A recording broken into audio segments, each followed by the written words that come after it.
नमस्कार दोस्तों, आप सभी को आर.के. हॉटस्पॉट स्टडी चैनल पे बहुत बहुत स्वागत है। मैं अमित साहू आज आप लोगों को बताने जा रहा हूँ पर्यावरण एवं पारिस्थितिकी तंत्र का लेक्चर नंबर 2। जिस हम लोग पहले लेक्चर नंबर 1 पढ़ चुके हैं और जो लोग लेक्चर नंबर 1 का वीडियो नहीं देखे हैं वो लोग अब मैं डिस्क्रिप्शन में दे दूँगा वीडियो का लिंक, वो ज़रूर देखिएगा। तो आज हम लोग लेक्चर नंबर 2 में पढ़ने जा रहे हैं पारिस्थितिकी के बारे में या पारिस्थितिकी तंत्र के बारे में, इकोलॉजी।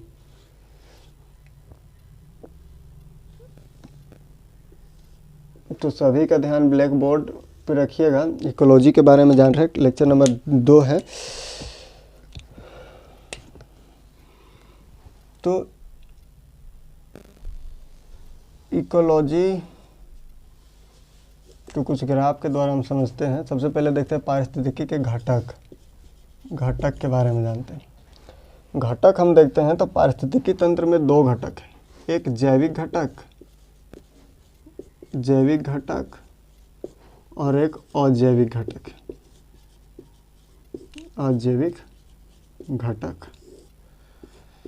जैविक घटक और अजैविक घटक। तो जैविक घटक और अजैविक घटक के बारे में जानते हैं। सबसे पहले विस्तार से जैविक घटक के बारे में पढ़ेंगे, उसके बाद अजैविक घटक के बारे में पढ़ेंगे। तो जैविक घटक वो है जिसमें जीव हो। तो इससे जानने से पहले हम एक जानते हैं एक इकोलॉजिकल लॉ के बारे में। इकोलॉजिकल लॉ हमें पढ़ना है जो ऑडम्स के द्वारा दिया गया था। ऑडम्स के द्वारा इकोलॉजिकल लॉ दिया गया है, उसको हम विस्तार से पढ़ेंगे। पहले इसको जानते हैं, जिसमें जीव हो। और जैविक घटक भी 3 टाइप से हैं। जैविक घटक जो है वो 3 प्रकार से, जिसमें है स्वयंपोषी,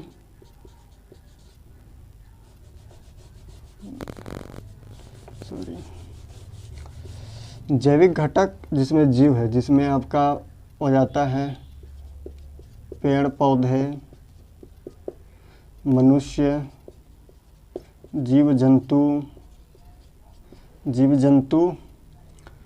और आपका बैक्टीरिया, ये जैविक घटक में आते हैं। ये जैविक घटक आपका। अजैविक घटक में मृदा, पानी, NO2, CO2, O2, ये सब आपके अजैविक घटक में आते हैं। जिसका प्रकृति में बहुत बड़ा रोल हो, इकोलॉजी में बहुत बड़ा रोल हो, ये दोनों जैविक घटक और अजैविक घटक दोनों में आते हैं। तो इसको नोट्स कर लीजिए। तब तक हम ऑडम्स का पिरामिड बना लेते हैं।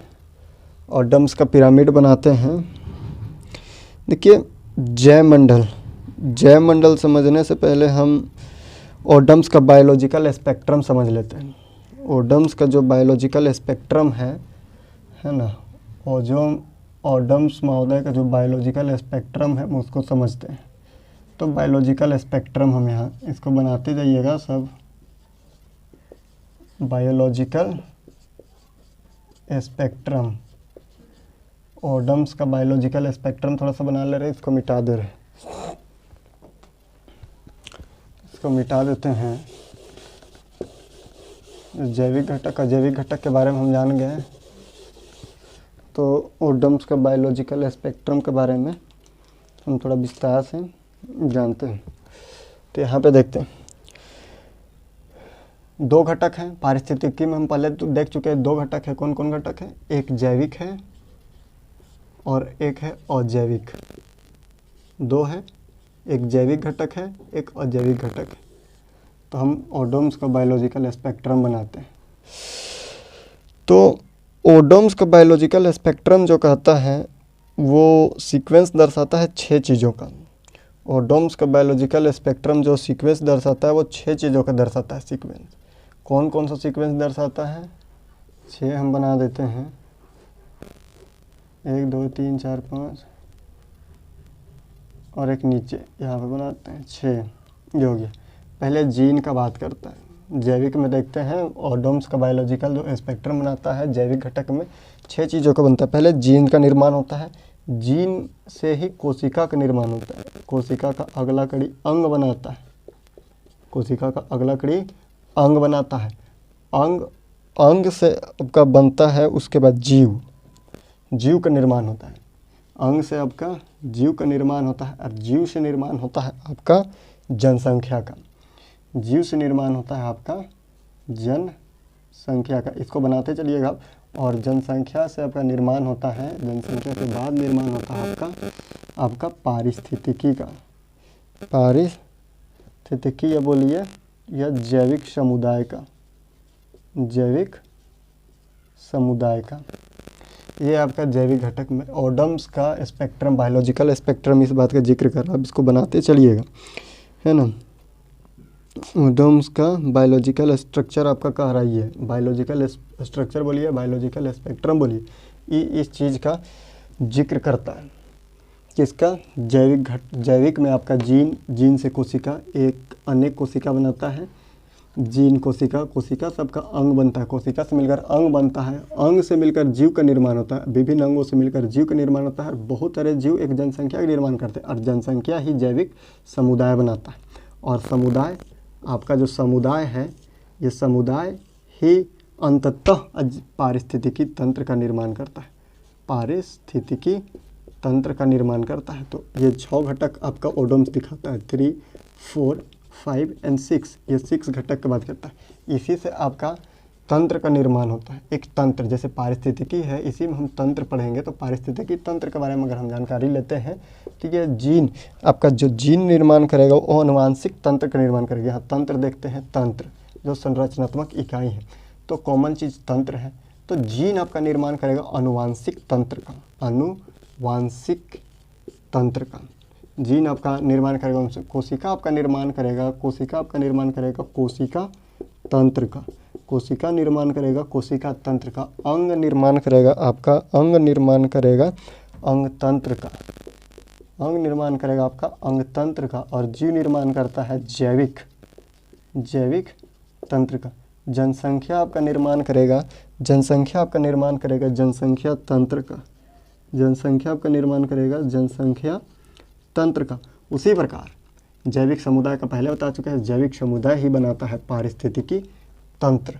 तब इस पारिस्थितिकी तंत्र में 3 प्रकार के लेबल बोलिए या स्तर बोलिए, 3 प्रकार का लेबल होता है।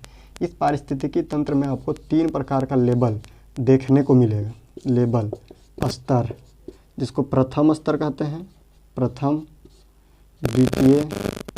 द्वितीय और तीसरा तृतीय। ये उपभोक्ता होते हैं। स्तर बोलिए या उपभोक्ता, दोनों सेम है। स्तर बोलिए, उपभोक्ता बोलिए। पहला प्राथमिक उपभोक्ता, प्राथमिक दोनों में एक साथ। स्तर जो लेवल है, ट्रॉपिक लेवल, इसको ट्रॉपिक लेवल बोलिएगा, और उपभोक्ता बोलिए, कंज्यूमर, उपभोक्ता। तो प्राथमिक उपभोक्ता, द्वितीय उपभोक्ता, ये सब नोट करते चलिएगा। और एक होता है तृतीय उपभोक्ता,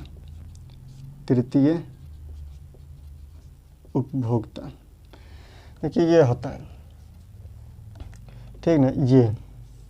ये प्राथमिक, द्वितीय, तृतीय होता है। इसी में हम एनर्जी पिरामिड आगे पढ़ेंगे। एनर्जी पिरामिड को हम आगे पढ़ेंगे, आगे देखेंगे। उससे हम एनर्जी लेवल भी देखेंगे, किस टाइप से किसका पिरामिड बनता है, किसमें एनर्जी लेवल, और 10% लॉ ऑफ एनर्जी भी देखेंगे। 10% लॉ ऑफ एनर्जी भी देखेंगे, वो आगे देखेंगे। उससे पहले आप यहाँ पे देखिए, जो ये होता है उपभोक्ता भी 3 प्रकार का होता है। ये तीनों प्रकार का होता है। उससे पहले हम यहाँ पे देख लिए हैं। उसके बाद जैव मंडल देखते हैं, जो जैविक समुदाय बनाता है पारिस्थितिकी तंत्र। ये पारिस्थितिकी तंत्र होता कहाँ है? ये बायोलॉजिकल इकोलॉजिकल लॉ ओडम्स का बायोलॉजिकल स्पेक्ट्रम, आप इसको लिख लीजिए या नोट्स कर लीजिए, स्क्रीनशॉट भी आप ले सकते हैं। यहाँ तक आप देखिए, चलिए स्क्रीनशॉट ले लीजिए, हट जाते हैं, ठीक है। तो अब देखिए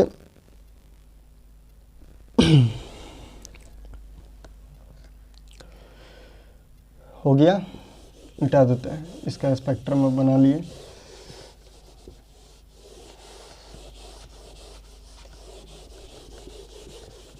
ओडम्स का इकोलॉजिकल लॉ भी अब देख लिए।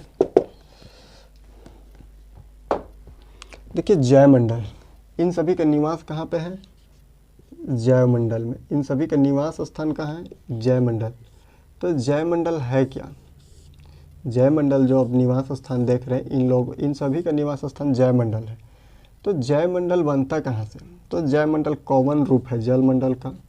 जयमंडल एक कॉमन रूप है जलमंडल का, स्थलमंडल का, स्थलमंडल का और वायुमंडल का। वायुमंडल का जो कॉमन एरिया है जलमंडल से, जैसे इसको ऐसे बनाते हैं तो आप लोग ज़्यादा समझ में आएगा। ये स्थलमंडल हो गया, थोड़ा समझने के लिए, ताकि इसको हम फर्स्ट लेक्चर में समझा चुके हैं, उसको अब देखिएगा। और एक हो गया वायुमंडल। अब फर्स्ट लेक्चर देखिएगा, विस्तार से समझ में आएगा। इन तीनों का जो कॉमन एरिया है, इन तीनों का जो कॉमन एरिया है, इन तीनों का जो कॉमन एरिया यहाँ पे जो बन रहा है, ये आपको है जयमंडल। इसी का नाम है जयमंडल। इसी में आपका जैविक समुदाय निवास करता है। इसी में आपका जैविक समुदाय या पारिस्थितिकी तंत्र निर्भर करता है। स्थलमंडल का कुछ पेड़ पौधे, जीव जंतु है ना, मनुष्य, ये स्थलमंडल का। जलमंडल का मछली, मगरमच्छ, सरीसृप, ये सब आपका जलमंडल का। और कुछ वायुमंडल का पशु पक्षी वगैरह, ये तीनों आपका मिल के कॉमन एरिया, तीनों मिल के जैविक समुदाय या पारिस्थितिकी तंत्र या इकोलॉजिकल सिस्टम का निर्माण करते हैं। यही जयमंडल में। इसी में आपका जयमंडल में तीन प्रकार के पाए जाते हैं। पहला उपभोक्ता, उत्पादक इसी जयमंडल में निवास करते हैं उत्पादक। सेकेंड वन इज उपभोक्ता। और तीसरा है अपघटक। तीसरा आपका रहता है अपघटक। इसी जयमंडल में ये तीनों पाया जाता है, उत्पादक, उपभोक्ता और अपघटक। ये तीनों यहाँ पे होते हैं। उत्पादकता में हरे पेड़ पौधे आते हैं, हरे पेड़ पौधे। उपभोक्ता में तीन तरह से उपभोक्ता आते हैं, दो तरह से आते हैं, तीन तरह से आते हैं, शाकाहारी, मांसाहारी और थर्ड वन इज सर्वहारी। अपघटक में बैक्टीरिया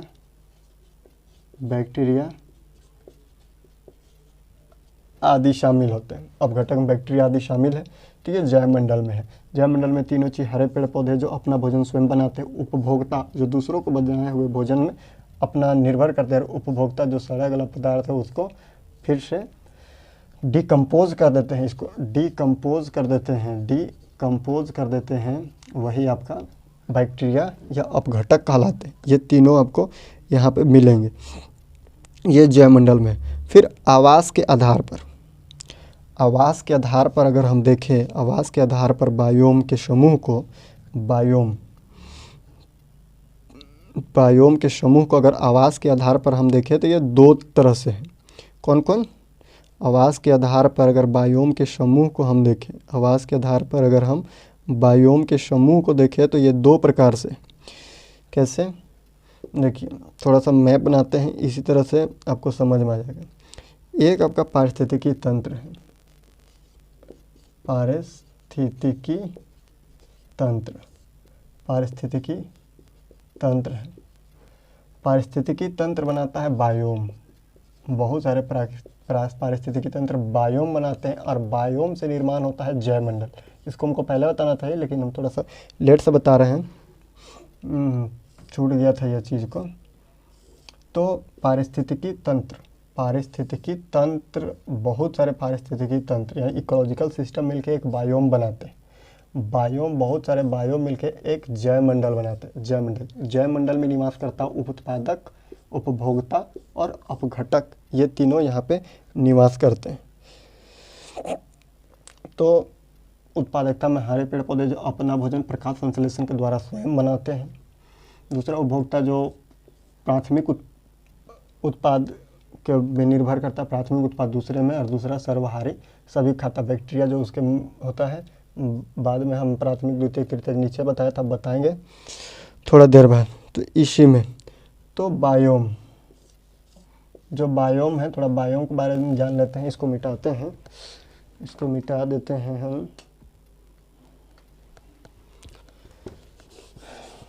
यहाँ पे नोट कर लीजिएगा, इसको बना लीजिएगा, नोट्स बनाते चलिएगा।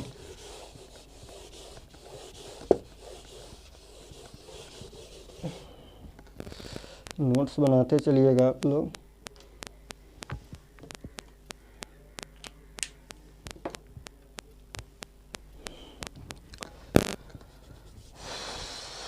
बायोम देख रहे थे हम लोग ना, बायोम। तो आवास के आधार पर ना बायोम भी दो तरह के होते हैं। आवास के आधार पे मतलब रहने के आधार पे, अगर रहने का तरीका देखा जाए तो बायोम दो प्रकार से। कौन कौन? दो प्रकार से बायोम में हम देखते हैं कौन कौन सा है। कभी यूपीएससी में साफ साफ सवाल पूछा गया था कि स्थलीय बायोम दो प्रकार से हैं। बायोम दो प्रकार से, एक स्थलीय स्थलीय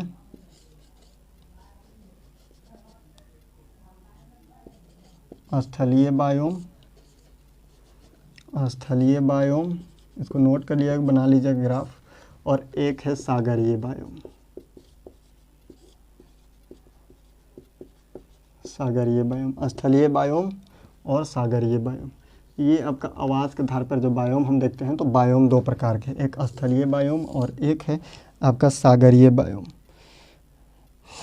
तो स्थलीय बायोम और सागरीय बायोम में क्या होता है आपको बता सकते हैं कुछ? देखिए, स्थलीय बायोम में आपको क्या क्या मिलता है। स्थलीय बायोम में आपको क्या मिलता है? सबसे पहले आपको मिलेगा वन। नोट कर लीजिए, स्थलीय बायोम में अब क्या क्या मिलता है? वन, घास के मैदान, घास के मैदान। फिर से बताइए, बताते चलिए, बताते चलिए। टुंड्रा, फिर से बताइए, टैगा।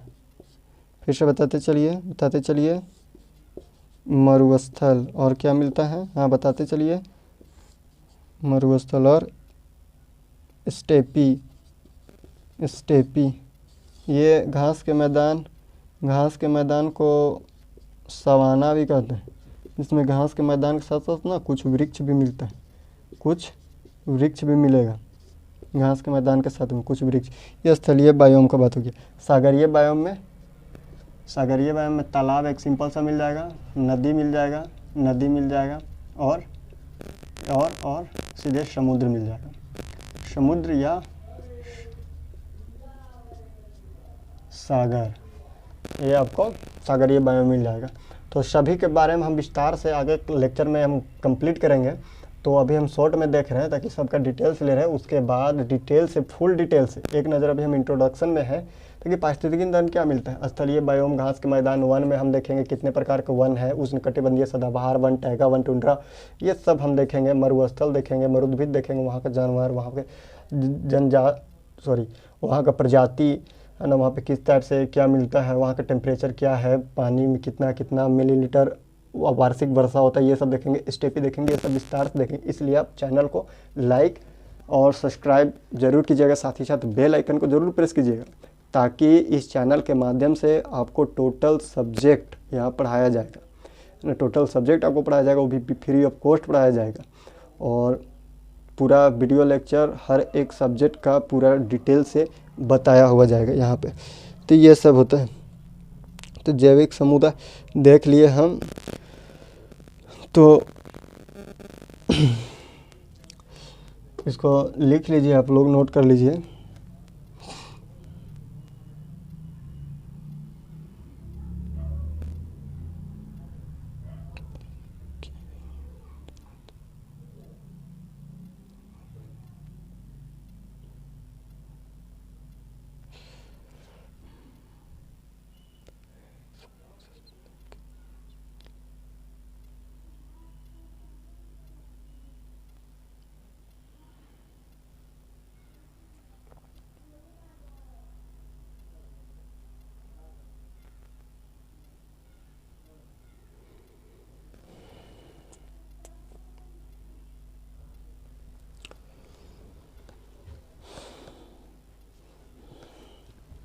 हो गया यहाँ तक? ठीक है।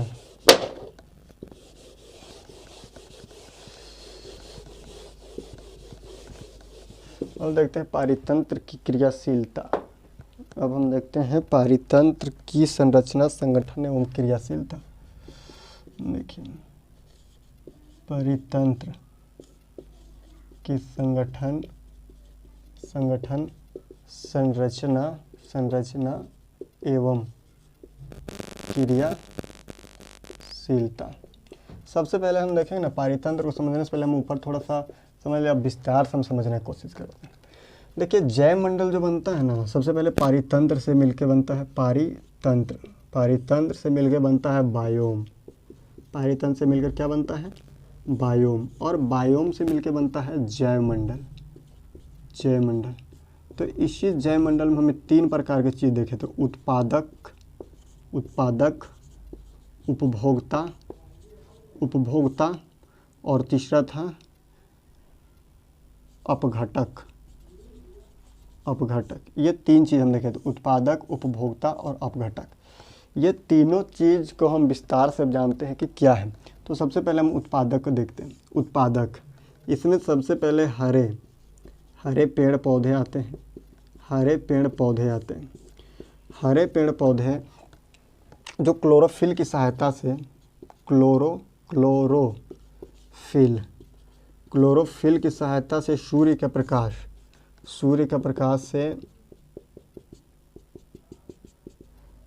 प्रकाश से फोटोसिंथेसिस करके, प्रकाश संश्लेषण करके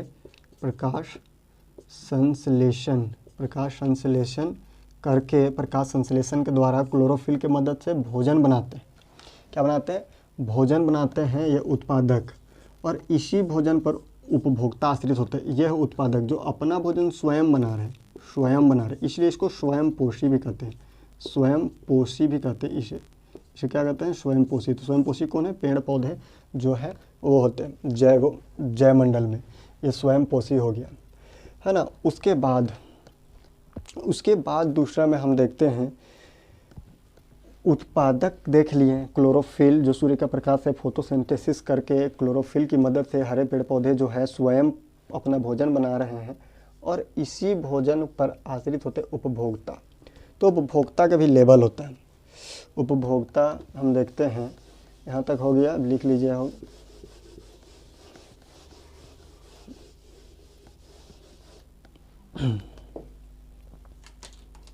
देखते हैं यहाँ पे उपभोक्ता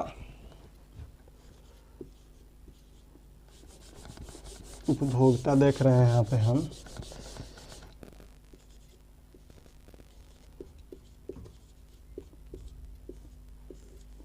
उपभोक्ता आपका 2 प्रकार से और 3 प्रकार से मान के चलिए।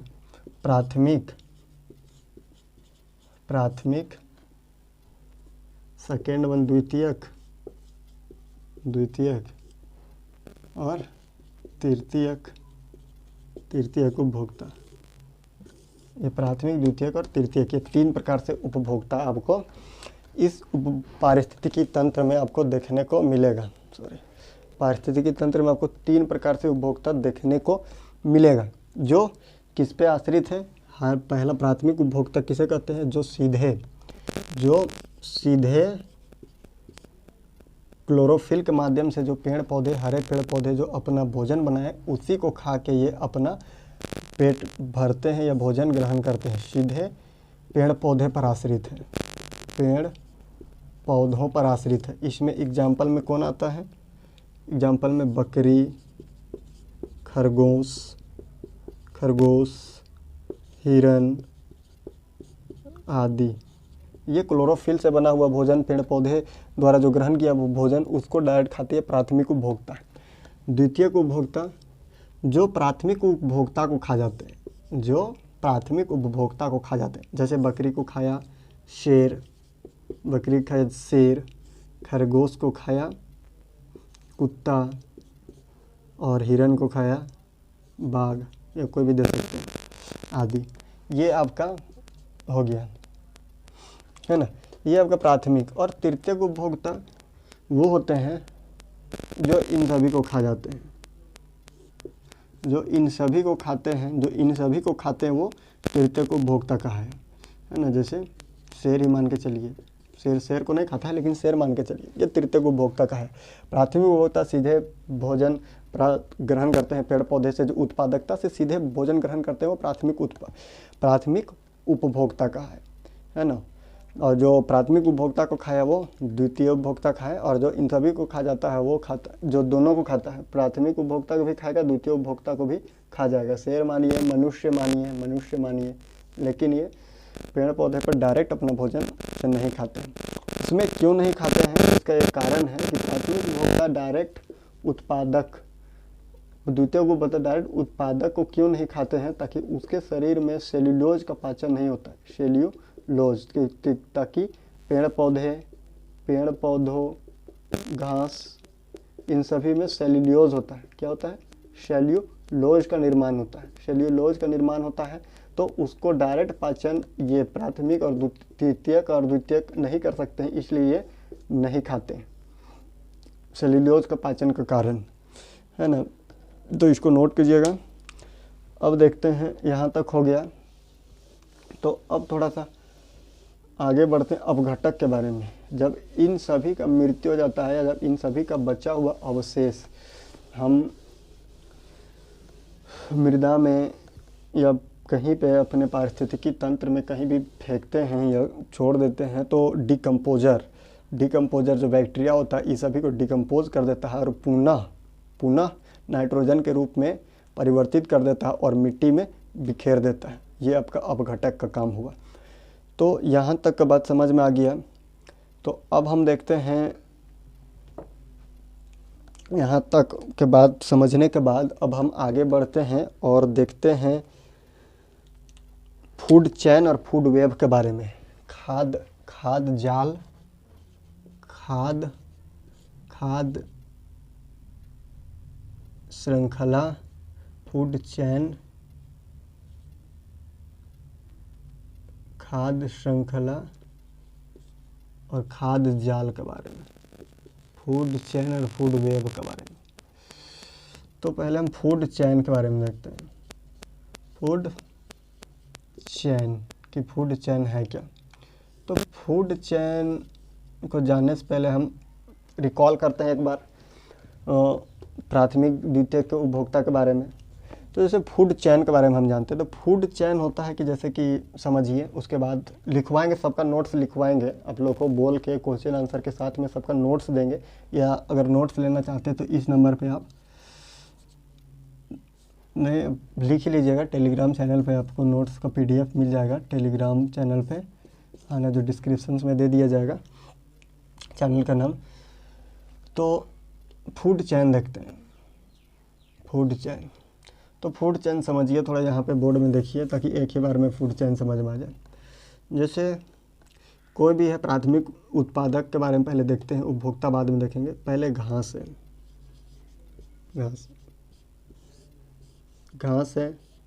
घास को खाया चूहा ने, घास चूहा नहीं खाता है ना। घास को खाया बकरी ने, है ना, और बकरी को खाया लोमड़ी मान के चलिए, बकरी को खाया लोमड़ी ने, और लोमड़ी को खा गया शेर ने। तो ये इसका चैन चल रहा है। अगर घास का कमी होगा तो बकरी नहीं जिंदा रहेगा, और बकरी की कमी होगा तो लोमड़ी ने, और लोमड़ी की कमी हो गया तो शेर ने बचेगा। ठीक है, चैन चल रहा है कि बकरी को ज़रूरत घास है, अगर बकरी नहीं हो तो घास का जनसंख्या बढ़ जाएगा, और लोमड़ी और शेर नहीं हो तो बकरी की जनसंख्या बढ़ जाएगा। ये एक चैन चल रहा है ना, कि ये चैन है। यही आपका कहा जाता है फूड चैन। अगर फूड चैन निर्भर करता है कि हर एक का जनसंख्या होना चाहिए। अगर एक का भी जनसंख्या, एक भी अगर कड़ी टूटा है ना, तो ये चैन जो है ना, ये बिखर जाएगा, ये सही प्रॉपर ढंग से वर्क नहीं करेगा। ये आपका फूड चैन है। वैसे ही फूड वेब है, लेकिन फूड वेब ऐसे ही है, लेकिन इसमें थोड़ा दूसरा टाइप से फूड वेब। जैसे घास है, घास को बकरी भी खाया, घास को खरगोश भी खा सकता है, और खरगोश चूहा भी खा सकता है। चूहा नहीं खाता है जहाँ तक घास को, हमको बकरी खाए, खरगोश खाए, बकरी को खा गया, खरगोश को खा गया, आपका बकरी और खरगोश को आपको खा गया। खरगोश को चील भी खा सकता है। ये चूहा भी मान के चलिए, चूहा को सांप खा गया, है ना। चूहा को कुत्ता खा गया, खरगोश को कुत्ता खा गया, सांप को बाज खा गया, कुत्ता को शेर खा गया, खरगोश, कुत्ता, सांप को बाज, है ना। फिर से बकरी को शेर खा गया, बकरी को शेर, है ना। बकरी को मनुष्य खा गया। तो ये एक दूसरे पर निर्भर नहीं, एक वेब के टाइप से बन रहा है। अगर एक का भी कमी होगा, यहाँ पे एक का कमी भी होगा, लेकिन दूसरा वह है कि उसको मैनेज कर सकता है। ये आपका इसमें आपका ये चीज़ है ना। ये चीज़ आप देख सकते हैं कि ये आपका वेब बन रहा है, लेकिन आपका चैन में ना केवल ऐसे ही चल रहा है। ये चैन आपका ऐसे ही चल रहा है, एक दूसरे पर निर्भर नहीं है। लेकिन वेब में आपका निर्भर करता है, एक दूसरा चीज़ हर चीज़ पे निर्भर कर रहा है। ये आपका फूड चैन हो गया, है ना। ये फूड चैन हो गया, फूड वेब हो गया, फूड चैन हो गया, फूड वेब हो गया। यहाँ तक समझ में आ गया? किसी को कोई डाउट है? यहाँ तक किसी को कोई डाउट नहीं होगा? चलिए ठीक है। तो यहाँ तक अब देख लिए, फूड चैन समझ में आ गया, फूड वेब समझ में आ गया। चलिए आगे का क्लास में हम देखेंगे 10% लॉ ऑफ एनर्जी और एनर्जी पिरामिड। दो चीज़ देखेंगे हम आगे क्लास में, 10% लॉ ऑफ एनर्जी और दूसरा हम देखेंगे एनर्जी पिरामिड। ये दोनों हम देखेंगे अगले क्लास में। इसलिए वीडियो को लाइक शेयर एंड सब्सक्राइब करना ना भूलें और चैनल को शेयर कीजिए। चलिए ठीक है, ये दोनों देखेंगे हम अगले क्लास में। और नहीं समझ में आया तब कमेंट बॉक्स में कमेंट कर दीजिए।